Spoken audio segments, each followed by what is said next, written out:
Welcome to tech feet.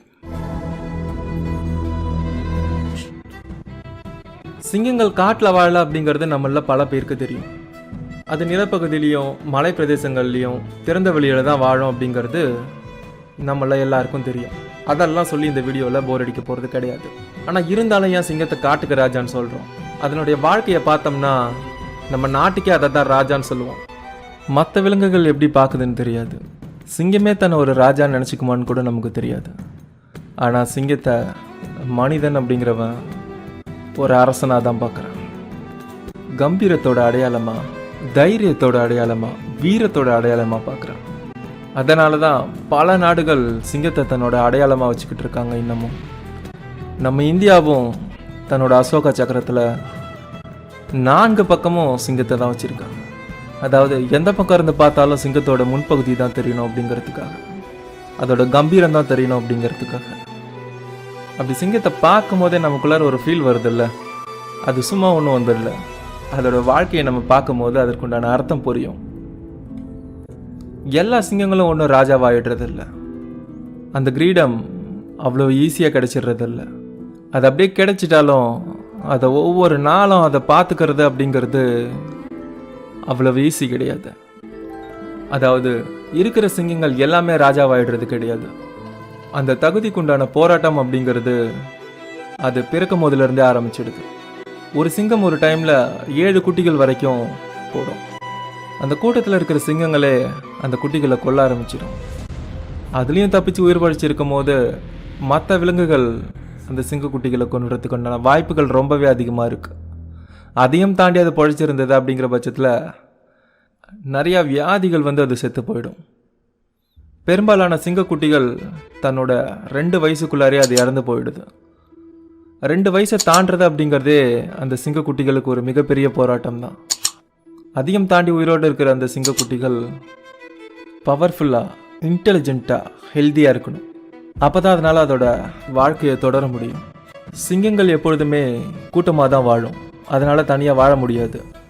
இந்த மாதிரி பிறந்து வளர்ந்து வர்ற ஒரு சிங்கம் ஒரு கூட்டத்தோடு போய் சேர்றது அப்படிங்கிறது அவ்வளோ சாதாரணமான விஷயம் கிடையாது. அந்த கூட்டத்தில் இருக்கிற தலைவனை, ராஜாவை சண்டையிட்டு ஜெயிச்சு தான் அந்த கூட்டத்துக்கு தலைவனாக முடியும். அது தலைவனானதுக்கு அப்புறம் அதனுடைய வாழ்க்கையில் மிகப்பெரிய போராட்டமே அங்கே தான் ஆரம்பிக்குது. சிங்கங்கள் கூட்டமாக இருக்கிறதுக்கு காரணமோ, அந்த கூட்டத்துக்கு ஒரு தலைவன் ராஜா இருக்கிறதுக்கு முக்கியமான காரணமோ, அந்த ஒட்டுமொத்த கூட்டத்தையும் பாதுகாக்கிறதுக்கு உண்டான கடமை அந்த ராஜா கிட்ட தான் இருக்கு. ஒவ்வொரு நாளும் அவன் ஒரு தலைவன் அப்படிங்கிறத ப்ரூவ் பண்ணிக்கிட்டே இருக்கணும். அவனோட ராஜ்யத்தை நிலைநிறுத்துறதுக்கு ஒவ்வொரு நாளும் போராடிக்கிட்டே இருக்கணும். இந்த சிங்க கூட்டத்துக்கு மற்ற விலங்குகளால் வரும் பெருசாக ஆபத்து வந்துடாது. அதை அந்த கூட்டத்தால் சமாளிச்சிட முடியும். ஆனால் இந்த ஒட்டுமொத்த கூட்டத்துக்கு மிகப்பெரிய ஆபத்தே மற்ற கூட்டத்திலேருந்து வர சிங்கங்களால் தான். அந்த தலைமை பதவிக்குண்டான போட்டி அப்படிங்கிறது ஒவ்வொரு நாளும் நடந்துக்கிட்டே இருக்கும். அந்த கூட்டத்துக்கு வெளியிருந்து வர சிங்கங்களாலும் இந்த பதவிக்குண்டான போட்டி நடக்கும். கூட்டத்துக்குள்ளே இருக்கிற சிங்கங்கள் கூட அந்த பதவியை எடுத்துக்கணும் அப்படின்னு சொல்லிட்டு போராடிக்கிட்டே இருக்கும். இந்த கூட்டத்தோட ராஜா எப்போவுமே எதுக்குமே தயாராக இருக்கணும். எப்போ வேணால் எது வேணால் நடக்கலாம். ஆனால் எல்லாத்தையும் ஃபேஸ் பண்ணுறதுக்கு தயாராக எதிர்த்து நிற்கணும். இந்த போராட்டத்தில் ஒரு இடத்துல தோத்துட்டாலும் அதனுடைய வாழ்க்கை முடிஞ்சுது. அப்படி என்ன இருக்குது அந்த பதவியில்? ப்ரைட். அந்த பெருமைக்காக தான் அந்த ஆண் சிங்கங்கள் வாழவும் செய்து, அந்த பெருமைக்காக தான் அந்த சிங்கங்கள் சாகவும் செய்து. இந்த பொறுப்பு அப்படிங்கிறது முழுக்க முழுக்க போராட்டம் நிறைந்தது மட்டுமே. அந்த தலைவனுடைய மிக முக்கியமான பொறுப்பு அப்படிங்கிறது அந்த கூட்டத்தை மற்ற சிங்கங்கள்கிட்ட இருந்தோ மற்ற விலங்குகள்கிட்ட இருந்தோ பாதுகாக்கிறது அப்படிங்கிறது தான். இந்த மாதிரி இருக்கிற சிங்க கூட்டங்களில் 15 சிங்கங்கள்லேருந்து 40 சிங்கங்கள் வரைக்கும் மொத்தமாக சேர்ந்து ஒரு கூட்டமாக வாழ்ந்துக்கிட்டு இருக்கும். இந்த ஒவ்வொரு கூட்டத்துக்கும் ஒவ்வொரு ராஜ்யம் இருக்கும். அதாவது ஒரு சிங்க கூட்டம் ஒரு இடத்துல வாழுதுன்னா அது இருக்கிற இடத்த சுற்றி 50 கிலோமீட்டருக்கு வேற யாரும் உள்ளே வர முடியாது. இந்த ஆண் சிங்கத்துக்கு இருக்கிற 2ஆவதாக இருக்கிற மிக முக்கியமான கடமை அப்படிங்கிறது இந்த கூட்டத்தில் இருக்கிற சிங்க குட்டிகளை பாதுகாக்கிறது தான். எப்பொழுதுமே இந்த கூட்டத்தில் இருக்கிற பெண் சிங்கங்கள் தான் இறைய வேட்டையாடுறதுக்கு போகும். ஆனால் நம்மள நிறைய பேர் பெண் சிங்கம் தான் வேட்டையாடிக்கிட்டு இருக்கு, ஆண் சிங்கம் உட்காந்து சாப்பிடுது அப்படின்னு சொல்லிக்கிட்டு இருப்பாங்க. அந்த நேரத்தில் இந்த குட்டிகளை ஆண் சிங்கங்கள் தான் பார்த்துக்கணும். அதாவது இறைய வேட்டையாடுறதை விட ரொம்ப பெரிய விஷயம் இந்த குட்டிகளை பாதுகாக்கிறது தான். இந்த மாதிரி வேட்டையாடி கொண்டு வர உணவை பெண் சிங்கங்கள் முதல்ல சாப்பிட்றதில்ல. ஆண் சிங்கங்கள் சாப்பிட்டதுக்கு அப்புறமேட்டு தான் இந்த பெண் சிங்கங்கள் சாப்பிட ஆரம்பிக்கும். இந்த சிங்கங்கள் 4 நாட்களுக்கு கூட தண்ணி இல்லாமல் இருந்துட முடியும். ஆனால் ஒரு நாள் கூட இதனால் சாப்பிடாமல் இருக்க முடியாது. ஒரு நாளைக்கு சராசரியாக பெண் சிங்கங்கள் 5 கிலோ சாப்பிடணும். ஆண் சிங்கங்கள் குறைஞ்சபட்சம் 7.5 கிலோ மாமிசமாவது சாப்பிட்டாகணும். இந்த சிங்கம் அப்படிங்கிறது பூனை இனத்திலேயே 2வது மிகப்பெரிய விலங்கு. புலிகள் தான் சிங்கங்களை விட பெருசாக இருக்கும் ஆக்சுவலி. ஆனால் இந்த ஆண் சிங்கங்களுக்கு இருக்கிற இந்த பிடரி மயிரின் காரணமாக ஆண் சிங்கங்கள் தான் உருவத்தில் ரொம்ப பெருசாக தெரியும் பார்க்கறதுக்கு. இந்த பிடரி மயிர் தான் நாம் சிங்கத்தை பார்க்கும் போதே அதற்குண்டான ஒரு கம்பீரத்தை கொடுக்குது. அந்த சிங்கத்துக்கு உண்டான ப்ரைடே அதனுடைய பிடரி மயிர் தான். இந்த பிடரி அப்படிங்கிறது அதுக்காக மட்டும் கிடையாது. இதனுடைய முக்கியமான பர்பஸே இந்த பிடரி மயிரை வச்சு தான் பெண் சிங்கங்கள் தனக்குண்டான ஆண் துணையை தேர்வு செய்யுது. இந்த பெண் சிங்கங்களை கவரத்துக்காக தான் இயற்கை ஆண் சிங்கங்களுக்கு இந்த பிடரி மயிரையே கொடுத்துருக்கு. இதே காரணத்துக்காக தான் ஆண் மயில்களுக்கு தோகை இருக்கிறதும் ஆண் யானைகளுக்கு தந்தங்கள் இருக்கிறதும் மான்களுக்கு கூட ஆண் மான்களுக்கு கொம்புகள் பெருசாக இருக்கிறதுக்கு காரணம் இந்த செக்ஸுவல் செலெக்ஷனுக்காக தான். நாம் இன்னைக்கு அணிஞ்சிக்கிட்டு இருக்கிற இந்த ஆடைக்குண்டான ஆரம்பம் அப்படிங்கிறதும் இந்த செக்ஸுவல் செலெக்ஷன் தான். இதை பற்றி உங்களுக்கு டீட்டெயிலாக தெரிஞ்சுக்கணும்னா நம்ம சேனலில் இருக்கிற மனிதன் ஏன் உடை அணிய தொடங்கினான் அப்படிங்கிற ஒரு வீடியோ இருக்குது. அதை டிஸ்கிரிப்ஷன்லேயும் ஐ பட்டன்லேயும் லிங்க் கொடுக்குற மறக்காமல் செக் பண்ணி பாருங்கள். இந்த பிடரி மயிரோடைய இன்னொரு பர்பஸ் அப்படிங்கிறது இந்த ஆண் சிங்கங்களுடைய வாழ்க்கை அப்படிங்கிறது டெய்லி போராட்டத்திலே தான் இருக்கும் இல்லையா? ஸோ இந்த மாதிரி மற்ற விலங்குகளோ மற்ற சிங்கங்களோ இதனுடைய கழுத்தை கடிக்கும் போது ஒரு குஷன் மாதிரி இந்த பிடரி செயல்பட்டு அதற்கு உயிரிழப்பு ஏற்படாத மாதிரி அதற்கு ஒரு பாதுகாப்பு கவசம் மாதிரி செயல்பட்டுக்கிட்டு இருக்கு. இது புலியை விட சின்னதாக இருந்தாலும் இதனுடைய எடை அப்படிங்கிறது ஆண் சிங்கத்துக்கு 150 கிலோவிலேருந்து 250 கிலோக்குள்ளே இருக்கும். பெண் சிங்கத்தோட எடை அப்படிங்கிறது 120 கிலோவிலேருந்து 150 கிலோ வரைக்கும் இருக்கும். இந்த சிங்கங்கள் ரொம்பவே ஆபத்தானது அப்படிங்கிறது எல்லாருக்குமே தெரியும். ஆனால் இதனுடைய பற்களை விட இதனுடைய கைகளில் இருக்கிற நகங்கள் தான் ரொம்பவே ஆபத்தானது. இதனுடைய கையில் இருக்கிற நகங்கள் ஒவ்வொன்றும் 1.5 இன்ச் அளவுக்கு அதனுடைய கைகளிலிருந்து அதுக்கு தேவைப்படும் போது வெளியே வரும். இது ரொம்பவே கூர்மையாக இருக்கும். இது தேவைப்படும் போது மட்டும்தான் வெளியே வர்றதுனால அதனுடைய கூர்மை குறையிறதே கிடையாது. இந்த சிங்கங்கள் இரையை தாக்கும் போதோ இல்லை சண்டை போடும் போதோ இதனுடைய கைகளால் தான் முதல்ல அடிக்கும். எதிரியோட உடம்புல 1 இன்ச் ஆழத்துக்கு நீளமான காயங்களை ஏற்படுத்தி அதை நகர விடாமல் பண்ணிடும். அடுத்ததா இரையோட கழுத்தை பிடிச்சி இதனுடைய பலம் வாய்ந்த பற்களாலையும் தாடைகளாலையும் அதனுடைய மூச்சை நிறுத்திடும். சிங்கங்களை பற்றி பேசும்போது நம்ம அதனுடைய கர்ஜனையை பற்றி பேசாமல் இருக்கவே முடியாது. வளர்ந்த சிங்கம் கர்ஜிக்கும் போது 8 கிலோமீட்டர் அளவுக்கு அதனுடைய சத்தம்.